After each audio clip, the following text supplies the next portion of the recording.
Friends, स्वागत है इस चैनल पर। आज के इस वीडियो में हम लोग देखने वाले हैं बिहार बीएसएससी स्पेशल क्लास का प्रैक्टिस सेट नंबर 1। ठीक है, आप लोग अगर बीएसएससी का फुल तैयारी करना चाहते हैं तो इस चैनल को सब्सक्राइब कर लें। यहाँ पे हिस्ट्री, पॉलिटी, ज्योग्राफी और साइंस से संबंधित महत्वपूर्ण प्रश्न डाले जाते हैं। ठीक है, चलिए प्रश्न शुरू करते हैं। देखिए, प्रश्न पूछा गया है कि 1975 में राष्ट्रव्यापी सत्याग्रह का नेतृत्व किसने किया था। तो फ्रेंड्स, आपको पता होगा कि 25 जून 1975 को जयप्रकाश नारायण के द्वारा जो है दिल्ली के रामलीला मैदान में यह सत्याग्रह की शुरुआत किया गया था। राष्ट्रव्यापी सत्याग्रह की शुरुआत किया गया था इंदिरा गांधी की सरकार को गिराने के लिए। आप लोग ये भी जानते हैं कि जयप्रकाश नारायण के द्वारा जो है 5 जून 1974 को जो है फ्रेंड्स ये संपूर्ण क्रांति की भी शुरुआत किया गया था। ठीक है, चलिए हम लोग नेक्स्ट प्रश्न देखते हैं। ये प्रश्न पूछा गया है कि भारत में तीसरी बार राष्ट्रीय आपातकाल कब लगाया गया। तो आपको पता होगा कि भारत में जो तीसरा बार राष्ट्रीय आपातकाल लगा था इंदिरा गांधी की सरकार के समय लगा था 1975 में। 25 जून 1975 को भारत में इंदिरा गांधी की सरकार के द्वारा राष्ट्रीय आपातकाल लगाया जाता है और ये 21 मार्च 1977 तक चलता है। ठीक है, ये लगभग 21 महीने तक राष्ट्रीय आपातकाल लगाया जाता है इंदिरा गांधी की सरकार के द्वारा। तो देखिए, तीसरी बार जो राष्ट्रीय आपातकाल लगा था, पहले देखिए एक लगा था 1962 में, दूसरा लगा था 1971 में और तीसरा लगा था 1975 में। देखिए, राष्ट्रीय आपातकाल जो है अनुच्छेद 352 के तहत लगाया जाता है। जब भी अनुच्छेद 352 लगाया जाता है, अनुच्छेद 358 अपने आप ही लग जाता है और जैसे ही 358 अनुच्छेद लगता है इसके तहत अनुच्छेद 19 स्वयं निलंबित हो जाता है और स्वतंत्रता के अधिकार को निलंबित कर दिया जाता है। तो ये सारे प्रश्न आप लोग याद रखिएगा फ्रेंड्स। आप लोग जानते हैं कि भारत में जो है आपातकाल 3 तरीके का होता है। एक होता है राष्ट्रीय आपातकाल, एक होता है राज्य में आपातकाल और एक होता है वित्तीय आपातकाल। तो आप लोग जानते हैं कि राष्ट्रीय आपातकाल अनुच्छेद 352 के तहत लगता है, राज्य में आपातकाल जो लगता है 356 के तहत लगता है और वित्तीय आपातकाल जो लगता है फ्रेंड्स 360 के तहत लगता है। ठीक है, तो ये सारे प्रश्न याद रखिएगा। चलिए हम लोग नेक्स्ट देखते हैं। देखिए, प्रश्न पूछा गया है कि बहुजन समाज पार्टी के संस्थापक कौन थे। तो आप लोग जानते हैं फ्रेंड्स कि बहुजन समाज पार्टी के संस्थापक काशीराम थे और इस पार्टी की स्थापना 14 अप्रैल 1984 को हुआ था, याद रखिएगा। और आप लोग जानते हैं कि अगर पूछा जाए, देखिए इसको संक्षिप्त में बसपा कहा जाता है, यानी बहुजन समाज पार्टी, और इसकी स्थापना 14 अप्रैल 1984 को हुआ था। उसी तरह याद रखिएगा कि 6 अप्रैल फ्रेंड्स 6 अप्रैल 1980 को भारतीय जनता पार्टी की स्थापना हुआ था। ठीक है, 6 अप्रैल 1980 को भारतीय जनता पार्टी की स्थापना हुआ था लाल कृष्ण आडवाणी और अटल बिहारी वाजपेयी के द्वारा। याद रखिएगा फ्रेंड्स, 2 अक्टूबर 2012 को आम आदमी पार्टी की स्थापना हुआ था। 2 अक्टूबर 2012 को। याद रखिएगा फ्रेंड्स, 29 जून 1966 को जो है शिवसेना की स्थापना हुआ था। ठीक है, अगला याद रखिएगा, भारतीय राष्ट्रीय कांग्रेस पार्टी की स्थापना 1885 में हुआ था। और अगला एक याद रखिएगा कि तेलुगु देशम पार्टी की स्थापना 1982 में हुआ था एन.टी. रामाराव द्वारा। और पूछा जाता है कि तेलुगु देशम पार्टी किस राज्य का एक क्षेत्रीय पार्टी है, तो आंध्र प्रदेश का एक क्षेत्रीय पार्टी है। ठीक है, 1977 में जो है आप लोग जानते हैं जनता पार्टी अस्तित्व में आई। और याद रखिएगा एक और पार्टी 1951 में भारतीय जनसंघ की स्थापना हुआ था श्यामा प्रसाद मुखर्जी के द्वारा 1951 में, याद रखिएगा। चलिए हम लोग नेक्स्ट देखते हैं। देखिए, प्रश्न पूछा गया है कि किस प्रधानमंत्री ने मंडल आयोग की सिफारिशों को लागू किया। तो आप लोग जानते हैं कि वीपी सिंह के द्वारा मंडल आयोग की सिफारिशों को लागू किया जाता है। आप लोग जानते हैं कि काका कालेकर के रिपोर्ट के अनुसार जो है अध्यक्षता में जो है प्रथम पिछड़ा वर्ग आयोग की स्थापना 1953 में किया जाता है और दूसरा पिछड़ा आयोग की स्थापना के लिए 1978 में जनता पार्टी की सरकार द्वारा विश्वनाथ प्रताप सिंह की अध्यक्षता में एक आयोग तैयार किया जाता है जिसे मंडल आयोग कहा जाता था। और यह आयोग 1980 में अपना रिपोर्ट प्रकाशित किया और इनके द्वारा जो रिपोर्ट प्रकाशित हुआ इसमें कहा गया था कि 27% आरक्षण पिछड़े वर्गों को दिया जाए। और यह जो मंडल आयोग लागू हुआ था 1990 में लागू हुआ था, याद रखिएगा। और बीपी सिंह के द्वारा लागू किया गया था 1990 में। ठीक है फ्रेंड्स, चलिए हम लोग नेक्स्ट देखते हैं। याद रखिएगा, ये जो लागू किया गया था, ये 93वां संविधान संशोधन 2006 के तहत इसे लागू किया गया था। ठीक है फ्रेंड्स, याद रखिएगा। चलिए हम लोग नेक्स्ट देखते हैं। देखिए, प्रश्न पूछा गया है कि ताशकंद समझौता के समय सोवियत संघ का प्रतिनिधित्व कौन नेता कर रहा था। तो आप लोग जानते हैं कि ताशकंद समझौता जो हुआ था फ्रेंड्स, ये हुआ था 10 जनवरी 1966। कब हुआ था फ्रेंड्स? 10 जनवरी 1966 को हुआ था ताशकंद समझौता। सोवियत संघ के ताशकंद में आयोजित हुआ था, जो वर्तमान में उज़्बेकिस्तान की राजधानी है। इसमें पाकिस्तान के प्रधानमंत्री अयूब खान और भारत के प्रधानमंत्री लाल बहादुर शास्त्री ने भाग लिया था। लाल बहादुर शास्त्री ने भाग लिया था। और आपको पता होगा, यह एक शांति समझौता था और इसमें सोवियत संघ का प्रतिनिधि कोसिजिन जो था ये था। और याद रखिएगा, ये एक शांति समझौता था जो कि 65 की लड़ाई के बाद हुआ था। ठीक है, चलिए हम लोग नेक्स्ट देखते हैं। देखिए, प्रश्न पूछा गया है कि इंदिरा गांधी ने भारत में आपातकाल किस वर्ष लगाया था। तो आपको बहुत ही अच्छे से पता है कि इंदिरा गांधी की सरकार के द्वारा 1975 में भारत में राष्ट्रीय आपातकाल की घोषणा की जाती है। ये 25 जून 1975 को लागू किया जाता है इंदिरा गांधी के सरकार के द्वारा। और ये राष्ट्रीय आपातकाल जो है फ्रेंड्स 21 मार्च 1977 तक लागू रहता है। कुल 21 महीनों के लिए ये लगाया जाता है। ठीक है, चलिए हम लोग नेक्स्ट देखते हैं। देखिए, प्रश्न पूछा गया है कि निम्न में से किस राज्य में सबसे पहले गैर कांग्रेसी सरकार बनी। तो आपको पता होगा कि इन राज्यों में से सबसे पहले केरल में भारत में पहली बार गैर कांग्रेसी सरकार बनी। और याद रखिएगा कि भारत में पहली बार विधानसभा का चुनाव केरल में ही हुआ था। 1957 में हुआ था, जिसमें कांग्रेस समाजवादी पार्टी 60 सीटों पर जीत दर्ज की थी। ठीक है, तो याद रखिएगा, केरल जो है वो भारत का पहला राज्य है जहाँ सबसे पहले गैर कांग्रेसी सरकार बनी थी। और भारत में पहली बार विधानसभा का चुनाव केरल में ही हुआ था। चलिए नेक्स्ट प्रश्न देखते हैं। देखिए, प्रश्न पूछा गया है कि नेहरू के निधन के बाद उनका राजनीतिक उत्तराधिकारी कौन बना। तो आपको पता होगा कि नेहरू जी के निधन के बाद 13 दिन तक का कार्यवाहक प्रधानमंत्री के रूप में गुलजारी लाल नंदा ने सत्ता संभाला था। उसके बाद जो हुआ कि मोरारजी देसाई का नाम प्रधानमंत्री बनने के लिए पहले आया, लेकिन मोरारजी देसाई को प्रधानमंत्री ना बनाकर लाल बहादुर शास्त्री को बना दिया जाता है। तो याद रखिएगा, इसका राइट आंसर होगा सी, गुलजारी लाल नंदा। चलिए हम लोग नेक्स्ट देखते हैं। देखिए, प्रश्न पूछा गया है कि स्वतंत्र भारत के प्रथम गवर्नर जनरल कौन थे। तो आपको अच्छे से पता है कि स्वतंत्र भारत के प्रथम गवर्नर जनरल लॉर्ड माउंटबेटन थे। देखिए, अगर पूछा जाए फ्रेंड्स कि बंगाल के प्रथम गवर्नर जनरल कौन थे, तो आप बताइएगा रॉबर्ट क्लाइव। क्या बताइएगा फ्रेंड्स? रॉबर्ट क्लाइव बंगाल के प्रथम गवर्नर थे। उसके बाद पूछा जाए कि बंगाल का प्रथम गवर्नर जनरल पूछा जाए, क्या पूछा जाए फ्रेंड्स? गवर्नर जनरल पूछा जाए। गवर्नर जनरल पूछा जाए तो आप बताइएगा वारेन हेस्टिंग्स। क्या बताइएगा? वारेन हेस्टिंग्स, यानी प्रथम गवर्नर जनरल पूछा जाए तो।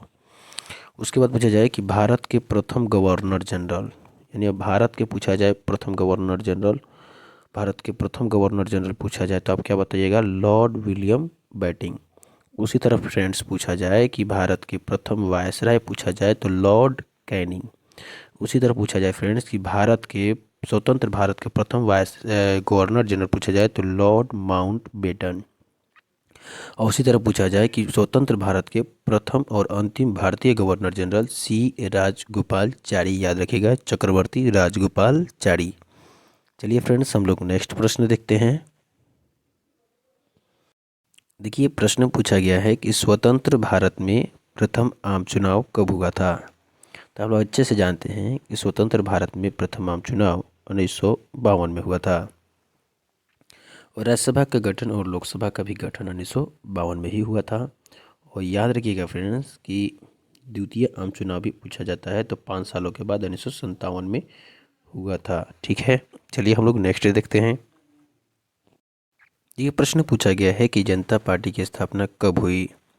तो देखिए याद रखिएगा कि जनता पार्टी की स्थापना 1977 में हुई और जनता पार्टी जो है बहुत सारे क्षेत्रीय और मुख्य पार्टियों को मिलाकर बनाया गया एक पार्टी था, जिसमें जगजीवन राम भी अपना एक पार्टी, जगजीवन जिन्हें बापू जी कहा जाता है, जगजीवन राम के द्वारा भी एक अपना पार्टी को इसमें मिलाया गया था। इस पार्टी का नाम था कांग्रेस फॉर डेमोक्रेसी पार्टी। और आप लोग जानते हैं कि भारत में प्रथम बार गैर कांग्रेसी सरकार जनता पार्टी के द्वारा ही स्थापित हुई थी और प्रथम गैर कांग्रेसी प्रधानमंत्री जो बने थे मोरारजी देसाई ही बने थे। जनता पार्टी जब सरकार में आई तो जगजीवन राम उस समय भारत के उप प्रधानमंत्री बने। ठीक है, चलिए फ्रेंड्स हम लोग नेक्स्ट प्रश्न देखते हैं। देखिए प्रश्न पूछा गया है कि जय जवान जय किसान का नारा किसने दिया था? तो आपको अच्छे से पता होगा कि लाल बहादुर शास्त्री के द्वारा जय जवान और जय किसान का नारा दिया गया था। यह नारा तब दिया गया जब भारत पाकिस्तान युद्ध हुआ था, जिसमें जवानों की बहुत अधिक भूमिका थी और भारत में उसी समय खाद्यान्नों की कमी हो गई थी, तो हरित क्रांति की शुरुआत किया गया था। तो जय किसान का नारा लाल बहादुर शास्त्री के द्वारा दिया गया था, जय जवान और जय किसान का नारा। ठीक है फ्रेंड्स, चलिए हम लोग नेक्स्ट देखते हैं। देखिए प्रश्न पूछा गया है कि निम्नलिखित में से कौन नहीं है, मतलब भारतीय संघीय व्यवस्था की विशेषता इसमें से कौन नहीं है? आप लोग जानते हैं कि भारत में जो है दोहरी नागरिकता नहीं है। भारत में एकल नागरिकता की व्यवस्था किया गया है, वो है भारतीय नागरिकता। दोहरी नागरिकता की व्यवस्था भारत में नहीं किया गया है। याद रखिएगा फ्रेंड्स, संघीय शासन व्यवस्था की विशेषता दोहरी नागरिकता नहीं है। उसके बाद स्वतंत्र न्यायिक व्यवस्था आप लोग जानते हैं, शक्तियों का विभाजन जानते हैं, ये सब संघीय शासन व्यवस्था का विशेषता है। स्वतंत्र न्यायिक व्यवस्था, शक्तियों का विभाजन और संविधान की सर्वोच्चता। भारत में भी संघीय व्यवस्था है, कनाडा में भी है, अमेरिका में भी है, मैक्सिको में भी है, अर्जेंटीना में भी है, ब्राज़ील में भी है। उसके बाद में याद रखिएगा फ्रेंड्स, स्विट्ज़रलैंड में भी है, जर्मनी में भी है और फ्रांस में भी है संघीय शासन की व्यवस्था। संघीय शासन वाले राष्ट्र हैं ये सारे। ठीक है, देखिए दोहरी नागरिकता जो है, इंग्लैंड याद रखिएगा और अमेरिका याद रखिएगा और ऑस्ट्रेलिया याद रखिएगा, यहाँ पर दोहरी नागरिकता की व्यवस्था किया गया है। ठीक है, संघीय शासन व्यवस्था के बावजूद भी। ठीक है, चलिए नेक्स्ट देखते हैं। देखिए प्रश्न पूछा गया है कि भारत में नई आर्थिक नीति की शुरुआत कब हुई? तो आप लोग जानते हैं कि भारत में नई आर्थिक नीति की शुरुआत 1991 में हुई थी। भारत में उद्योगों के विकास के लिए पहली बार जो औद्योगिक नीति बनी थी 1948 में बनी थी, दूसरा 1956 में बनी थी और तीसरा 1991 में बनी थी। आपको पता होगा फ्रेंड्स कि नई आर्थिक नीति 1991 की औद्योगिक नीति को नई आर्थिक नीति कहा जाता है और इसी नीति के तहत उदारीकरण, निजीकरण और वैश्वीकरण की घोषणा किया गया था। ठीक है फ्रेंड्स, चलिए हम लोग नेक्स्ट देखते हैं। तब तक इतना याद रखिए, चलिए हम लोग नेक्स्ट देखते हैं। देखिए प्रश्न पूछा गया है कि 1952 में किस संगठन की स्थापना हुई? तो आप लोग बहुत ही अच्छे से जानते हैं कि 1952 में राष्ट्रीय विकास परिषद की स्थापना हुआ था। आप लोग जानते हैं कि राष्ट्रीय विकास परिषद की स्थापना 6 अगस्त 1952 को हुआ था। 6 अगस्त 1952 को हुआ था। ये योजना आयोग द्वारा बनाई गई योजनाओं को पास करता है। वित्त आयोग का स्थापना आप लोग जानते हैं 22 नवंबर, याद रखिएगा फ्रेंड्स, 22 नवंबर 1951 को हुआ था। और योजना आयोग की स्थापना हम लोग जानते हैं कि 15 मार्च 1950 को हुआ था। योजना आयोग की स्थापना 15 मार्च 1950 को हुआ था। तो आप लोग ये सारे प्रश्न याद रखिएगा फ्रेंड्स। चलिए हम लोग नेक्स्ट देखते हैं। देखिए प्रश्न पूछा गया है कि बजट का संबंध किस पक्ष के साथ है? तो आप लोग जानते हैं कि बजट का जो संबंध है आय और व्यय के साथ है। आप लोग जानते हैं फ्रेंड्स कि आय एवं व्यय की सूची को हम लोग बजट बजट कहते हैं। क्या कहते हैं फ्रेंड्स? बजट कहते हैं। और बजट एक फ्रांसीसी शब्द है जिसका अर्थ होता है चमड़ा का थैला, चमड़े का थैला। ठीक है फ्रेंड्स, याद रखिएगा, एक फ्रांसीसी शब्द है जिसका अर्थ होता है चमड़े का थैला। चलिए फ्रेंड्स, नेक्स्ट देखते हैं। देखिए, प्रश्न पूछा गया है कि किस पंचवर्षीय योजना को योजनाएं कहते हैं। तो आप लोग जानते हैं फ्रेंड्स कि जो छठी पंचवर्षीय योजना है ये 2 बार लागू हुई थी, एक जनता पार्टी की सरकार के द्वारा और कांग्रेस के द्वारा। इसीलिए यह 2 बार लागू हुई थी, इसलिए इसे योजनाएं कहा जाता है। याद रखिएगा फ्रेंड्स, इसे योजनाएं कहा जाता है। और इसका मुख्य उद्देश्य था रोजगार सृजन। क्या था फ्रेंड्स? रोजगार सृजन। और 5वां का गरीबी उन्मूलन। और चौथा का स्थिरता के साथ आत्मनिर्भरता प्राप्त करना। और तीसरा का आत्मनिर्भरता प्राप्त करना। और दूसरी पंचवर्षीय योजना का मुख्य उद्देश्य था भारी उद्योगों की स्थापना। और पहली पंचवर्षीय योजना का मुख्य उद्देश्य था फ्रेंड्स, आप लोग जानते हैं क्या था? कृषि का विकास। ठीक है फ्रेंड्स, चलिए हम लोग नेक्स्ट देखते हैं। देखिए, प्रश्न पूछा गया है कि भारतीय योजना आयोग को कब समाप्त कर दिया गया। तो आप लोग जानते हैं कि भारतीय योजना आयोग को 2014 को समाप्त कर दिया गया। और इसकी स्थापना फिर भारत में होता है 1 जनवरी 2015 को, जिसे हम लोग क्या कहते हैं फ्रेंड्स? जिसे हम लोग कहते हैं नीति आयोग। 1 जनवरी 2015 को स्थापित होता है, जिसे हम लोग क्या कहते हैं? नीति आयोग कहते हैं। क्या कहते हैं फ्रेंड्स? नीति आयोग कहते हैं। देखिए, नीति आयोग का जो फुल फॉर्म जो है national institutions for transforming India जो है, इसका पूरा नाम है। आप लोग जानते हैं कि योजना आयोग के अध्यक्ष कौन होते हैं? प्रधानमंत्री होते हैं। और उनके द्वारा योजना जो बनती है उन्हें राष्ट्रीय विकास परिषद पास करती है। ठीक है, इसकी स्थापना पहले योजना आयोग की स्थापना पूछा जाए तो 15 मार्च 1950 को हुआ था। चलिए फ्रेंड्स, हम लोग नेक्स्ट प्रश्न देखते हैं। देखिए, प्रश्न पूछा गया है कि राज्य विधानमंडल में विधान परिषद को जाना जाता है। तो आप लोग जानते हैं फ्रेंड्स कि राज्य विधानमंडल में विधान परिषद को उच्च सदन के नाम से जाना जाता है। और वहीं विधानसभा को निम्न सदन के नाम से जाना जाता है। याद रखिएगा, एकदम संसद के भांति ही ये काम करता है। देखिए, जैसे संसद में जो होता है फ्रेंड्स, संसद में जो होता है लोकसभा और राज्यसभा होता है, उसी तरह यहाँ पर क्या होता है? विधान परिषद और विधानमंडल होता है। लेकिन याद रखिएगा कि भारत के मात्र 6 ही राज्य में विधान परिषद की व्यवस्था किया गया है। 6 ही राज्य में विधान परिषद की व्यवस्था किया गया है। वो 6 राज्य कौन सा है? तो उसके लिए एक ट्रिक याद रखिएगा, कम बात। याद रखिएगा क्या फ्रेंड्स? कम बात एक ट्रिक है जिससे आप लोग याद रख सकते हैं कि किन किन राज्यों में विधान परिषद की व्यवस्था किया गया है। जैसे बिहार में है, देखिए, के से कर्नाटक, यू से उत्तर प्रदेश, एम से महाराष्ट्र, और बी से बिहार, और ए से आंध्र प्रदेश, और टी से तेलंगाना। इन्हीं राज्यों में विधान परिषद की व्यवस्था किया गया है। ये सेम संसद के भांति ही राज्यों में भी काम करता है। आप लोग जानते हैं कि अनुच्छेद 168 के तहत विधानमंडल की व्यवस्था किया गया है। अनुच्छेद 169 के तहत विधान परिषद की व्यवस्था किया गया है। और अनुच्छेद 170 के तहत विधानसभा की व्यवस्था किया गया है। उसी तरह अनुच्छेद 79 के तहत संसद का व्यवस्था किया गया है।